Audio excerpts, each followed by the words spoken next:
Yeah, we're gonna talk about the good, Jonathan Taylor, the bad, Chris Ballard, and the ugly, the last 5 seasons on this show. We're gonna chop it up every day, talk Colts football. Hope you guys enjoy it. This is Culture Uncut. This is Culture Uncut. I'm your host, Jason Spears, here with some quick Colt updates and a Q&A.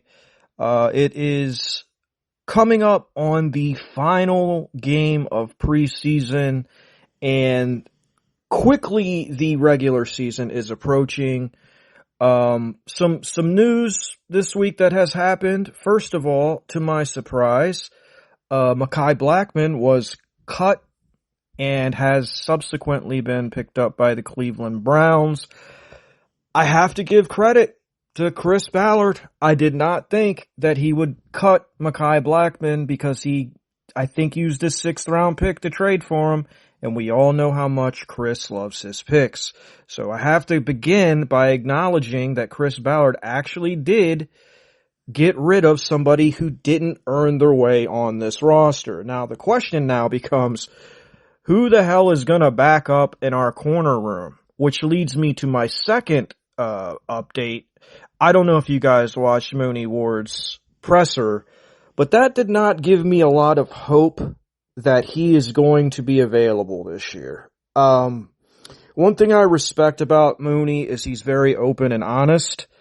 And basically he said, look, this is going to be a year long. It's going to go on all year.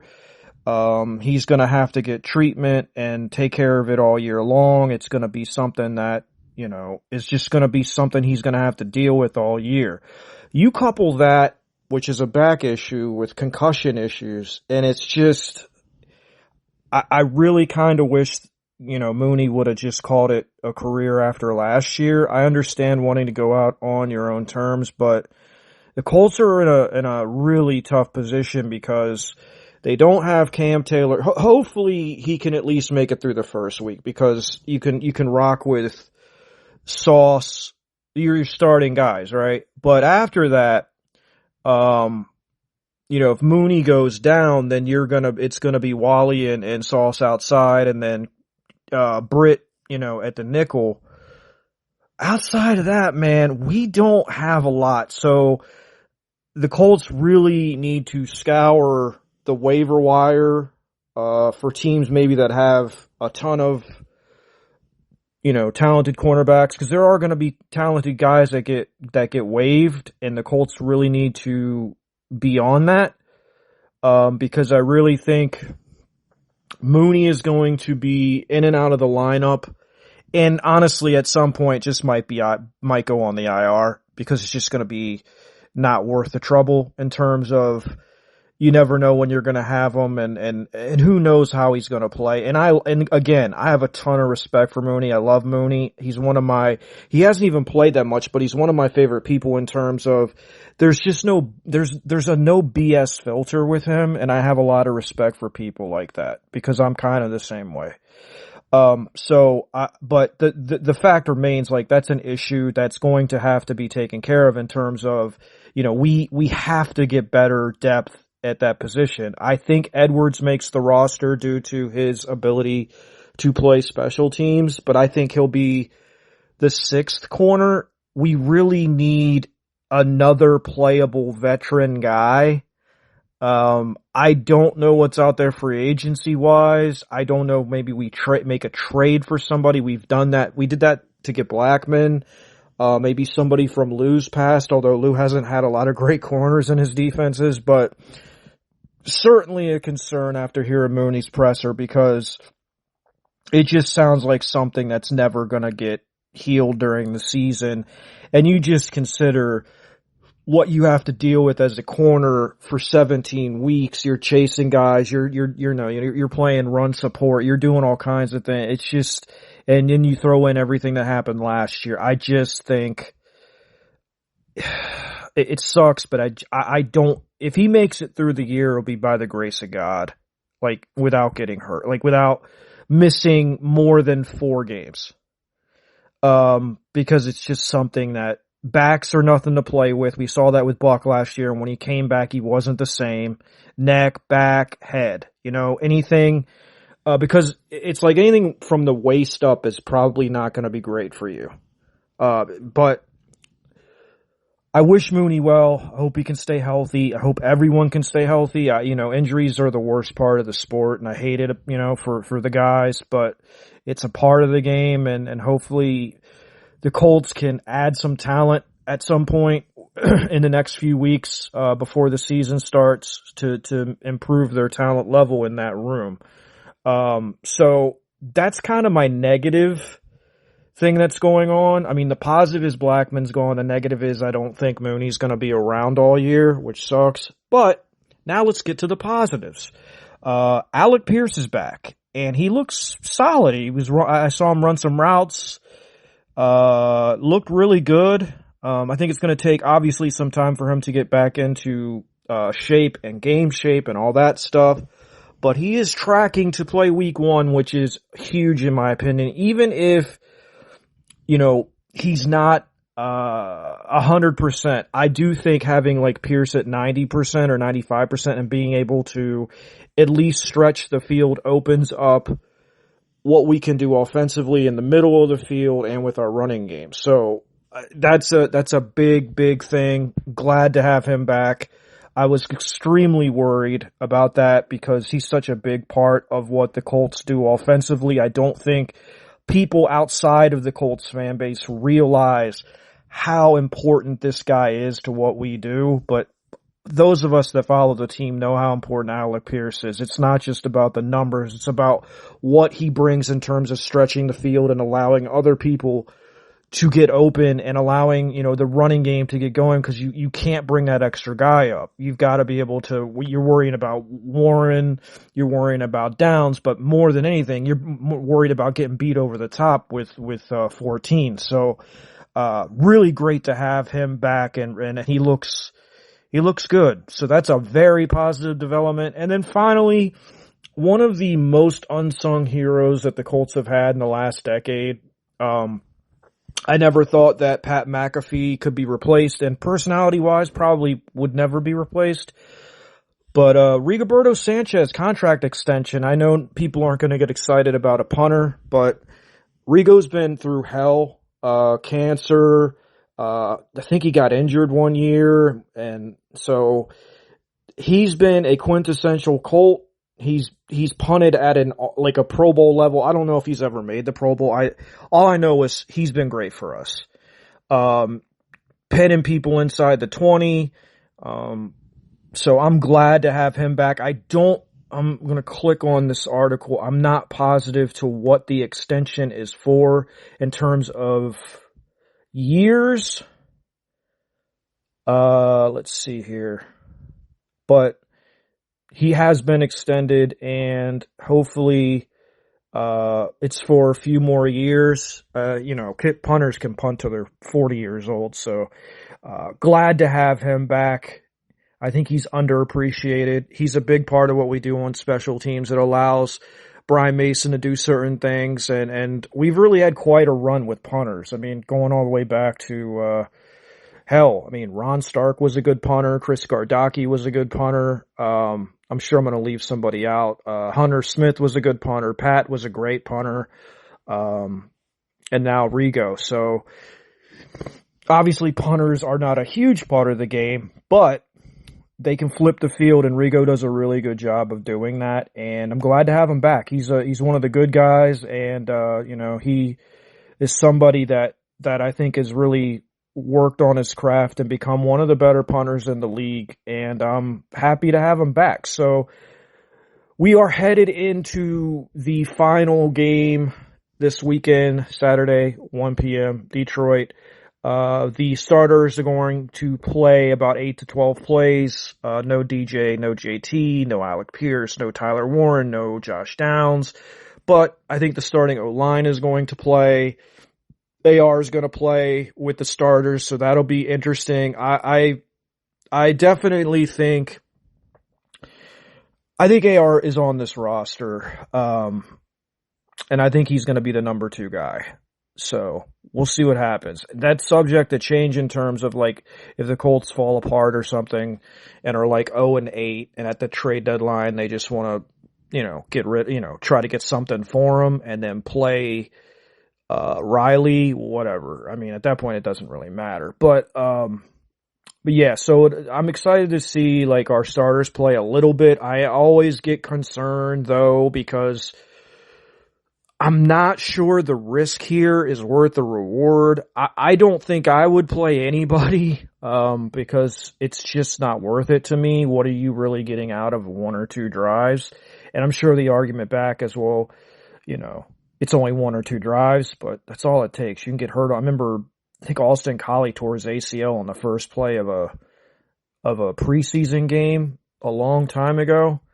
And that was the last snap he ever played. So it just only takes one play. I just would rather have the team 100% or as close to it as possible when they take the field against the Ravens. But that's why I'm not the coach. I'm just a guy with a podcast. So we'll see what happens. But, I wanted to jump on and kind of give a few updates. I'm sure you guys have already seen all this stuff, but I wanted to give my opinion on it. And, and I also wanted to do a quick Q&A before the final preseason game. So I asked you guys for some questions, and as usual, you came through. So I'm going to go ahead and answer those questions. I got multiple from people, so we'll see if I can get through them all, but I'm pretty sure that I can. So first, we got my guy Brett, Rockies fan. The Orioles will be in Colorado Monday to take on Brett's team, the Rockies. It should be a battle of behemoths. The Orioles are pretty bad, and the Rockies are even worse. So shout out to Brett. We both support losing baseball teams and losing football teams. So question number 1 from Brett. Are we just done with extensions? Would have loved to see Q and Josh get one, but I've heard nothing. No, I don't think so. They're still working. I know they're still working through Quentin. I haven't heard as much about Josh. I think they want to see Josh. I think this is going to be one of those things where they want to see what Josh does and they don't want to jump the gun paying him. The funny thing is though, I think he's going to have his best year, and then they're going to basically have to make a decision. Are we going to overpay for him? I think they're playing with fire with that. I think they should just get both of them done. They're definitely, the Q's going to get done. Like, he's going to be a Colt, but Josh is different. I obviously they want him back, but I think both of them kind of want to let this season out. Like, the Colts want to see him prove it, and Josh wants to go prove it because he wants to get paid, which I completely understand. Cut candidates is the second question. That is a good question. I mean, for me, DJ Giddens would be one. JTT would be one. These guys probably will not get cut. This is who I would cut. Who do I think Ballard will cut? I have no idea. But for me, JTT has shown nothing. I think he's just a waste of a roster spot at this point. I would go out and sign any veteran edge rusher. Any of them. Reddick, Bosa, Leonard Floyd. I don't care. Just anybody.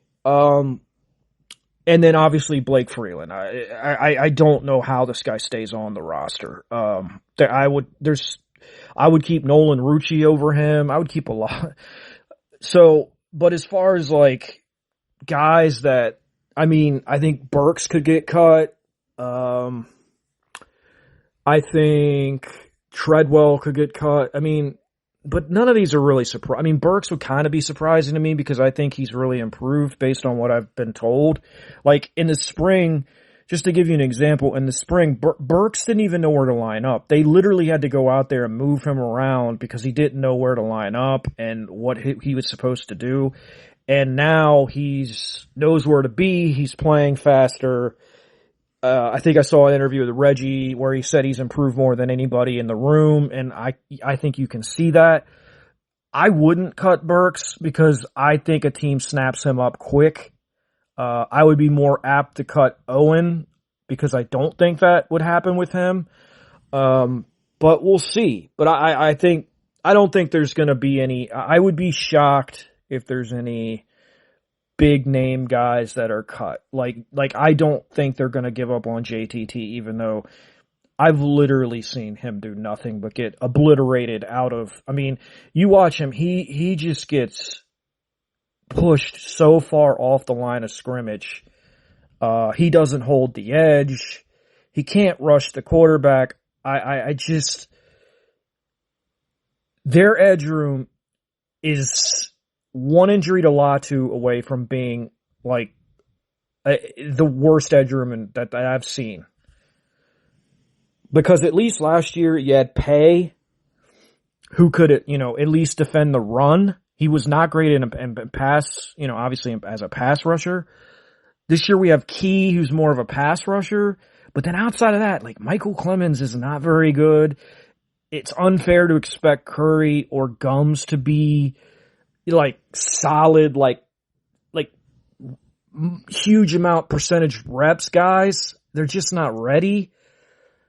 That's why I always say like this, he's built a roster of paper mache, meaning like one injury to almost any injury group or to any position group could, really destroy what we're trying to do. So, I guess I just gave you like a long-winded answer. I would say the guys that we know or that are named guys that I would cut are probably DJ Giddens because he's shown nothing and he's been hurt.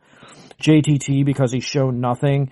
I'm a guy that's about action and merit. If you don't play well and you've been here and you haven't done anything to earn a roster spot and you've shown nothing in terms of potential, I don't see why you should be on the roster. And then obviously, Freeland, I mean, he looks, I don't know how they keep him. If they keep him, it's simply because they used a 4th round pick on him. And same with JTT, because they used a 2nd round pick on him. And I don't believe in that. I believe in cutting your losses and making your team better, but whatever. Obviously, Chris Ballard doesn't. So, if we trade AR, hearing that that's still what both parties want, should we pick up someone like Minshew via trade? I'm not so sure the Colts want to trade him now. Like, I'm sure AR does but I don't even know if that's even true because AR, there's nowhere that he's going to go where he's going to start. Like, he's got a better chance to start here, honestly, because think about it. DJ's never stays healthy. He's probably going to be the number 2 quarterback. He just wants to play. And the Colts know they're screwed if DJ gets hurt. And they know AR has played better than Riley. So I'm not sure that's true. I don't think that they're going to trade him.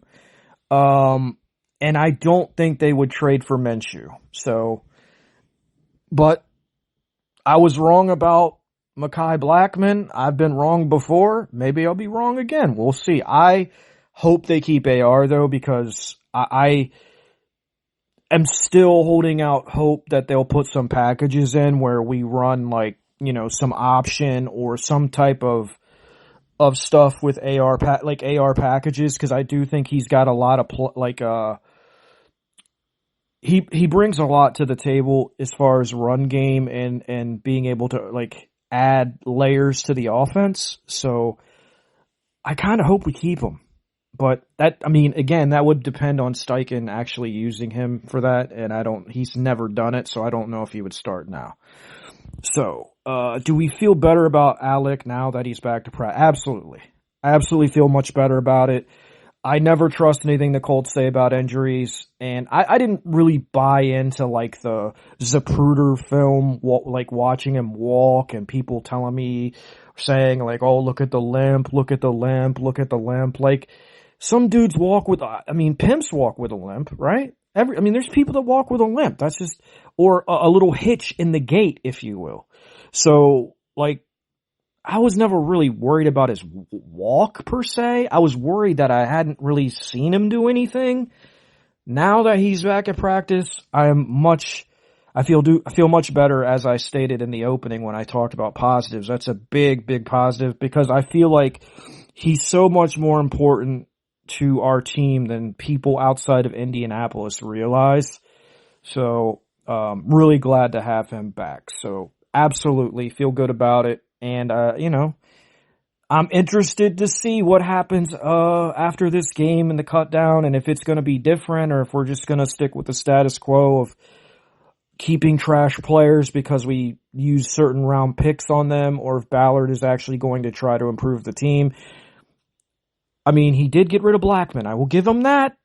So maybe that gives me a little hope, but I don't want to get too hopeful because he's very lazy about this kind of stuff. So, Brett, thank you for your questions, man. I always appreciate your support, and you always have great questions.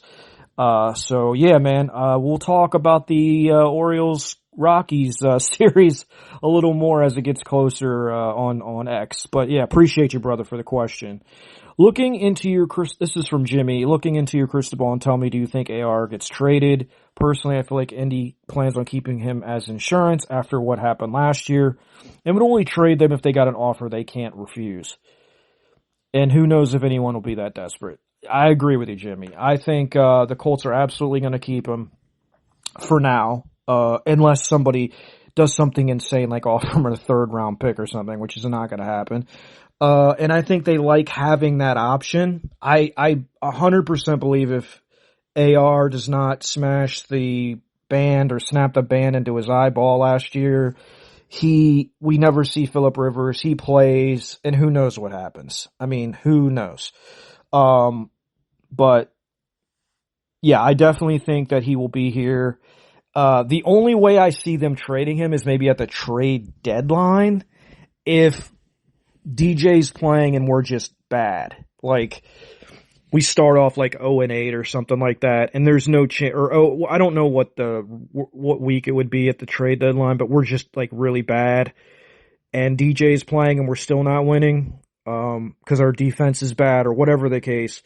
I do think they would, if they can get a decent offer and somebody would give something up for them, I do think they'd consider it then, only because it's a lost season at that point, and you probably end up playing Riley a little bit at the end of the year to see what you have, because, I mean, what else are you going to be doing? But I don't think that's going to happen. I don't think we're that bad. So, but I probably shouldn't say that, because every time I say something that I think, the opposite happens. So,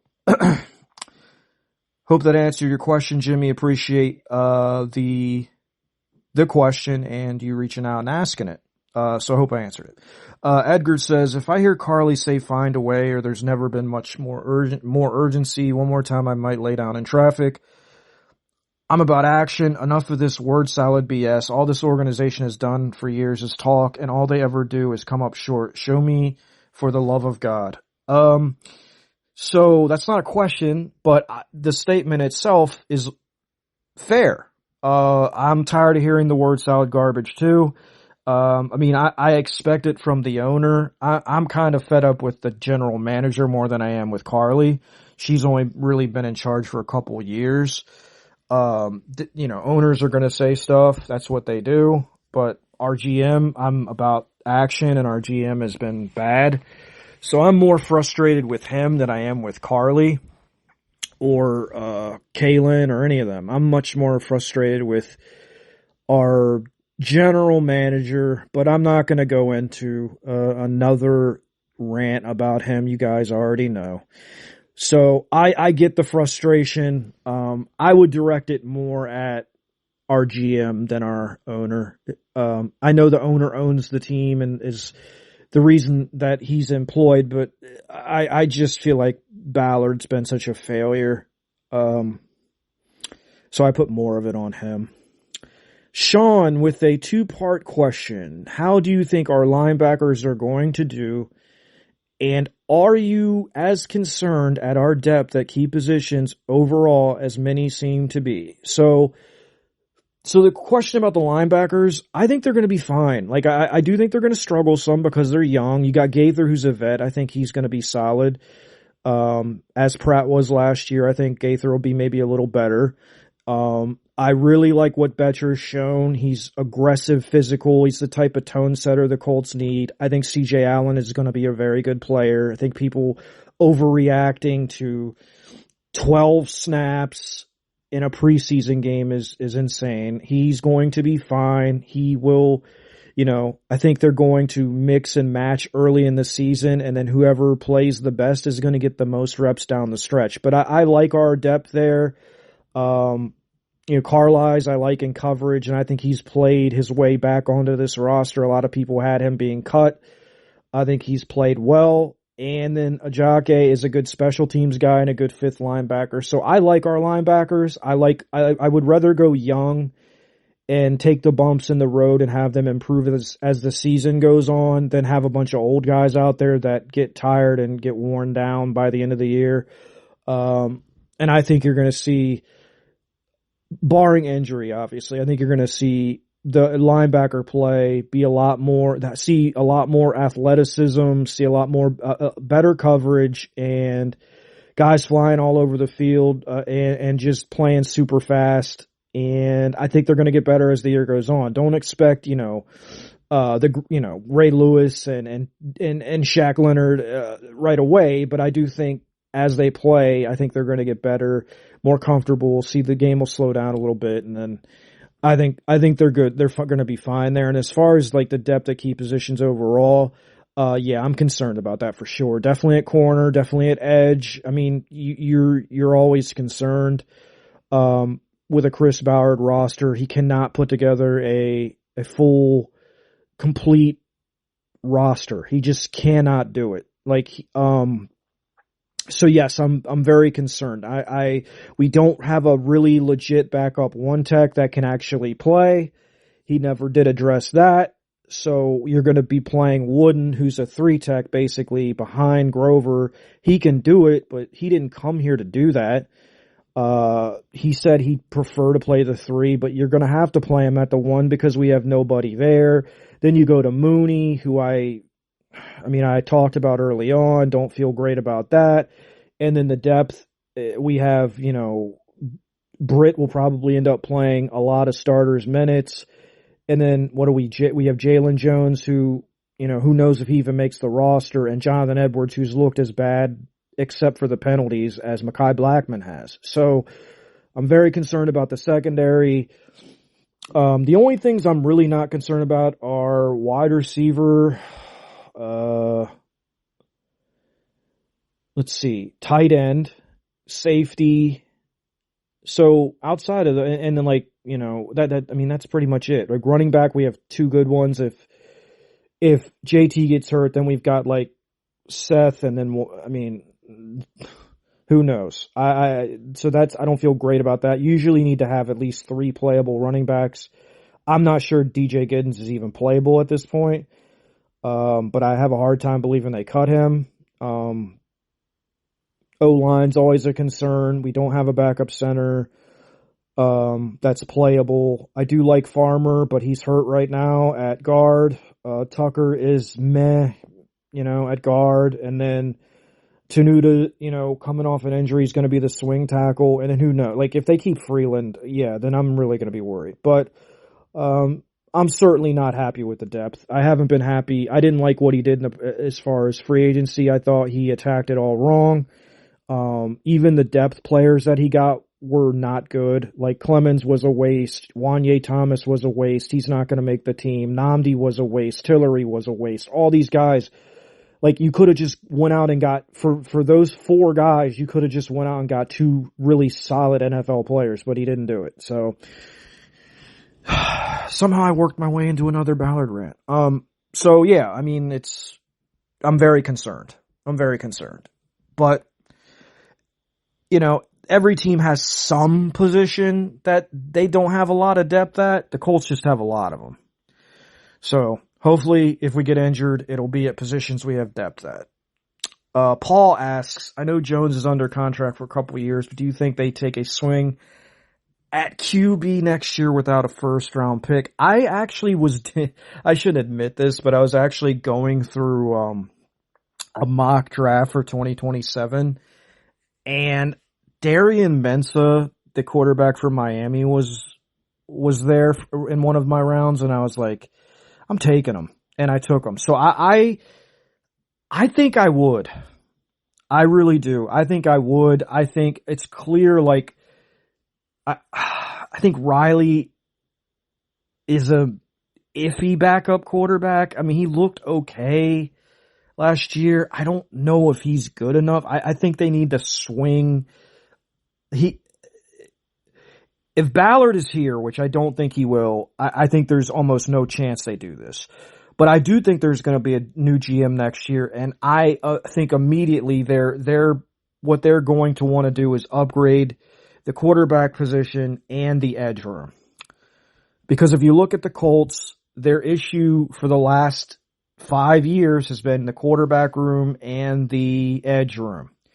So I do think that is something they will look at. The new general manager and whoever he's working with will be looking at. So absolutely, I think that's on the table next year for sure. They have got to stop trying to band-aid the quarterback position with free agents that are old and like back-end first-round picks. Back-end draft picks. It's just not feasible. You're not going to get a talented quarterback in the 5th round. It's very, I mean, you can Brock Purdy, Tom Brady. There's not a lot of them over the last 25 years or 26 years, whatever. So, but yes, I do think with a new GM, they are going to seriously look at taking a quarterback next year. Logan asks, is there a world where AR not only stays with the Colts this season? I assume he is, and I agree. I think he is too. And he shows enough to get re-signed. Oh, the only way I think that happens, and it is very unlikely, but it would be DJ going down in week 1 or in the first 4 weeks and AR coming in and just going ham. Like leading them to the playoffs, winning the playoff game, just completely turning the league on its head and, throwing for 3,000 yards, running for, 800 yards, having I don't want to get into like touchdown interception ratios, but just playing out of his mind and meeting the potential that he had, that we all thought he had. That's the only way. Because then you let DJ walk and AR's your quarterback. You keep him for the 5th year and then you re-sign him and then, and then maybe he that's the only way I could see it happening. But I think it's extremely unlikely because that's asking so much of him. I don't think he's really capable of that yet because, excuse me, you gotta be on the field for that for you to play that well, and he just hasn't had the reps. And I do think if DJ got hurt, he would give the Colts the best chance to win, but I think he would definitely have his ups and downs. I don't think it would be, he goes crazy and they make the playoffs. I think he'd probably keep them around 8 or 9 wins, and I don't think that's enough. He'd really have to play well, and the defense or something would have to hold him back for that to happen. So I would say, yeah, there's a world where it happens, but it's very, very unlikely. But thanks for the question. Very, very interesting question. Deep Blue Trucker asks, which players are you going to watch this season for the Colts to draft?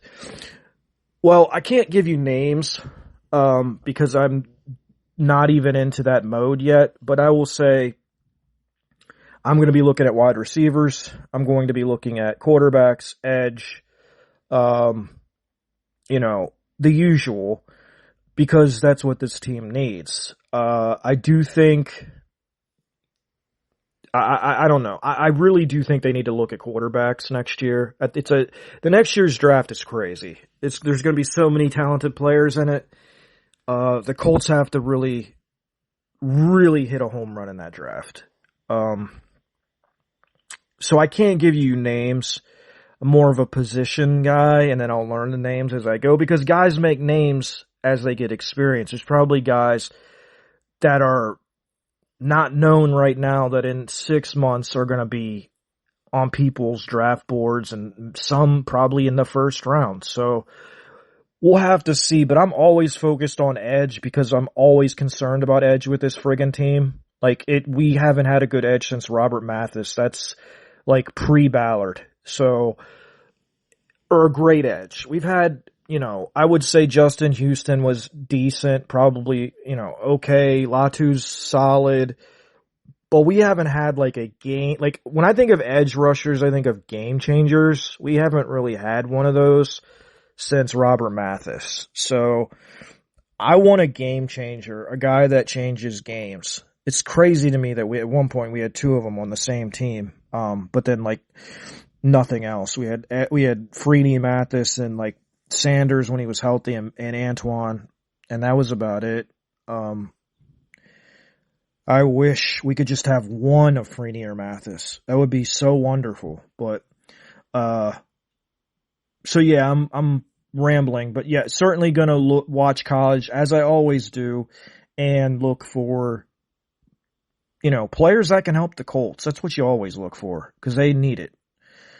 Paul with another question. Why is Chris Ballard so bad at admitting weaknesses on the team like edge that clearly everyone else sees? That, my friend, is a $20 million question. I think it's arrogance, ego, and unwillingness to admit that he has a blind spot, which is obviously edge. He's bad at drafting it, and he, for some reason, doesn't want to spend on it, and he locks into certain edge rushers and doesn't have it's kind of the same. His overall thought process is very similar with a lot of things. Like, he locks into one thing, and he has no plan B. So, for instance, Trey Hendrickson, they were all over that, and I told you guys how much they wanted him. And that's all he was focused on. And so there was no plan B. His plan B was Arden Key and Michael Clemens. That's just, look, nothing against those guys, but that's a cavernous drop off, and it's not good enough. Like, Arden Key's fine, but why double down? And Clemens is just, why? He's a guy. He's just a guy. He's a jag. Just a guy. Like, why do we, it's just, I don't know if it's incompetence too? I don't know. It's very frustrating. And to know that, like, you're basically banking on Latu and Key not getting hurt, playing 17 games, and playing like 75% of the snaps is bat crap crazy to me. Because you've got Clemens, you've got Gums, you've got JTT, and you've got Curry. JTT's can't see the field. He's not playable. The other two are, like, Gums is very raw. I think Curry might be a little ahead of him. But he's not ready to play, like, a lot of snaps. So by not going out and getting, like, all I asked was I wanted either a guy that could play in the base defense, where, like, I wanted Clowney, and I just wanted him to play in the base defense and be like the guy that, like, sets the edge, is solid in the run game, gets some sacks, whatever, but's a good all-around edge defender opposite Latu, right? That way you can bring Key in on the passing downs and be fresh, and he can rush the passer because that's what he's best at. So now we don't have, he didn't go out and get Clowney, so now we don't have that. So now I would like to add another pass rusher. I don't care who it is. I don't care. I don't even care at this point. Any of the guys that are available free agent wise. I don't care if it's Bosa, Reddick, I don't know who else, Leonard Floyd. I don't know. You gotta try. And that way you're not putting all this pressure on young players to develop, like, their first year. Like, it's just not going to happen. You drafted them late in the draft, that they're probably not going to develop until at least year 2, or start to develop until what you want them to be, if they develop at all, which again is kind of a long shot to begin with because of where you drafted them. So I hate what he's doing. I've gone ham on him enough. You guys know how I feel. He can't build a roster. He doesn't understand strengths and weaknesses. He doesn't know how to build quality depth.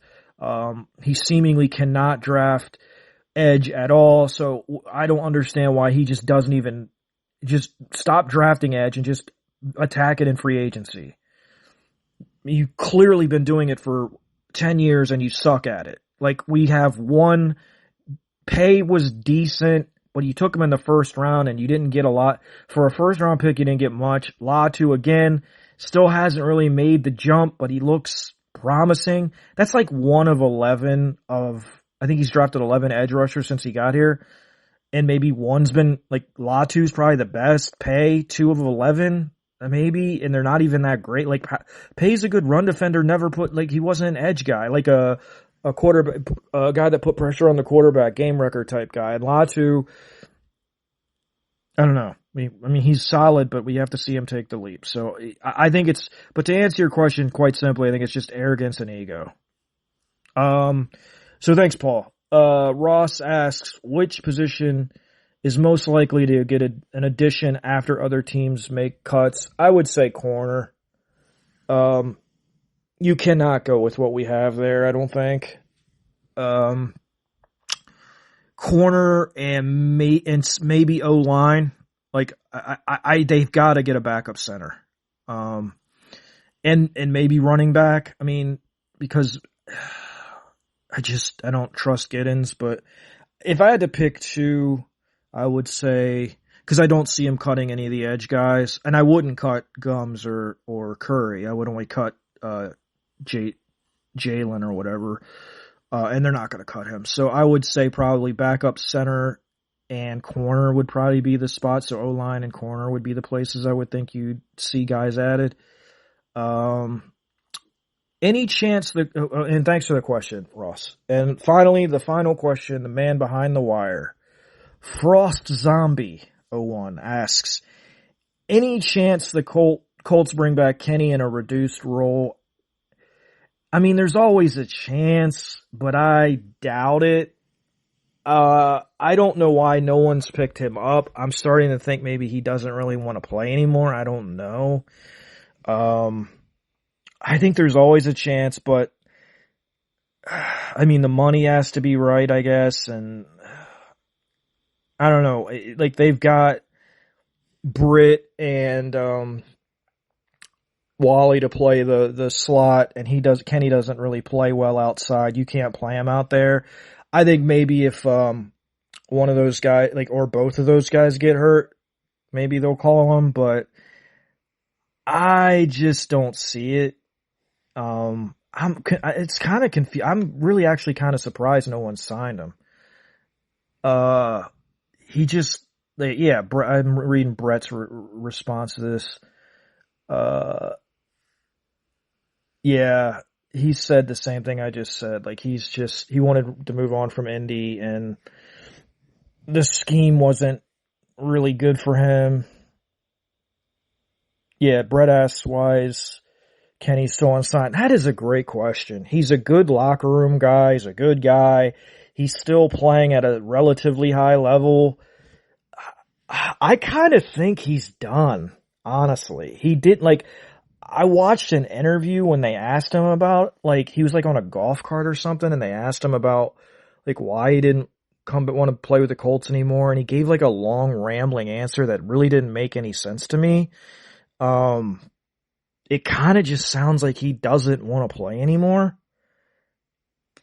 And maybe, I don't, but who knows, man? I haven't really, outside of that interview, I haven't heard anything about Kenny, man. I was hoping he'd catch on somewhere and maybe get a Super Bowl or finish out his career I honestly thought maybe like San Francisco or somebody like that would take a shot on him, but I think they've got enough corners there. Cause that's where Flus is, and I know he loved Kenny. But I don't know. It's crazy to me because I see a lot of guys get signed that are trash. Like, I would take Kenny Moore over Mekhi Blackman, and Mekhi got cut, yesterday, and was picked up within a day by the Browns. Maybe Kenny wants too much money. I have no idea, but it's weird because I could see him getting like a solid payday for 1 year because I know he's older, but he still played at a pretty high level when when he wasn't injured. I mean, he was playing on a gimpy ankle last year or a bad foot. I can't remember which one, and he fought through it. So, Kenny Moore is one of the more interesting stories that I'd like to have more information on, because I thought somebody would have picked him up. I really did. I don't think he's done. He didn't look done. So, that's a great question. I don't have a great answer for it. But I do think if he's still out there and like the Colts are in dire straits at corner, I think they will at least make the call. But I just don't think Kenny has any desire to come back here. So he might just retire. Who knows? So I think that's it for the questions, guys. Yeah, it is. Listen, I appreciate all the questions. I know some of my answers are rambling, but I'm just going through. I never pre-read them. I always read them on the fly so you can get my raw answer. Because I don't like preparing answers. Maybe I should start doing that. Maybe it would make for a more well put together pod. But I like reading them on the go and giving you my fresh off the press answer. So I hope that's not, my rambling wasn't too bad, but I appreciate all the questions. Thank you guys. I always, like, when I put a thing out, you guys always come through. I get at least 10 questions almost every time within like an hour. So big shout out to you guys, always supporting the show and coming through with some really great questions, stuff that I hadn't even thought about. So shout out to you guys. So yeah, we're at the final preseason game versus the Detroit Lions, 1:00 Saturday, and then we'll cut down. So I'll be back, obviously, after the game on Saturday to kind of go through it. Who cares who wins? I just want everyone to stay healthy and see some guys show out and earn a roster spot. It'd be nice to see the offense play a lot better than they have in the first two games, and actually put like 20 points on the board, which seems crazy that they haven't done that, but I don't even think they have. I think 13 and 6, I think. They haven't even added up. They haven't scored 20 points. So it'd be nice to see AR have some really positive drives, and Riley. I want to see them both play well. Detroit's a pretty talented team, good roster, well coached, so I'm sure they'll be their players, whether they're backups or not, will be ready to play. So going to be an interesting third game. Going to be, hopefully the starters can, stay healthy. That's the most important thing for me. Health, stay healthy, no serious injuries. For the guys that are on the cusp of the roster or the cut line or whatever, hope they play their butts off, and if they can't earn a spot on this roster, I hope they can earn one on another roster. I wish nothing but the best for these players. So with that being said, what are you guys looking for? Leave a comment in the comment section. What are you looking for in this third and final preseason game? What are there players that you're going to watch? Are there things you want to see get accomplished? What are you expecting out of AR? Just whatever you want. I want to hear your thoughts on what you're looking for in the third preseason game as the Colts take on the Lions in their final tune-up before opening day against the Baltimore Ravens at Lucas Oil Stadium, which is fast approaching, September 13th, not far away, about 2.5 weeks away. So that'll do it, guys. Thank you so much for the questions. Thank you so much, as always, for the support. Make sure to tell a friend about the show. If you have any Colt fan friends, I always appreciate new listeners, trying to grow the show. As I always say, man, we have a great community here, and the people that are in it are really fun to talk ball with and very, very knowledgeable about the Colts. So if you know anybody, let them know about the show. I'd be glad to have them. And as always, I'll answer any questions that I can in the comment section as per usual. So that'll do it here from the show. I will talk to you guys post game after the Lions come into Lucas Oil for the final preseason game at 1 p.m. on Saturday for the post game recap of that third and final game. So I hope everybody has a great rest of the week. It is Friday, and then Saturday will be the game, and then Sunday will be cuts, and we'll see what happens. What is Chris Ballard going to do? Who knows? Be fun to find out, though. So with that being said, I'm going to wrap it up. Take care, guys. I will talk to you soon. This has been Culture Uncut with your host, Jason Spears.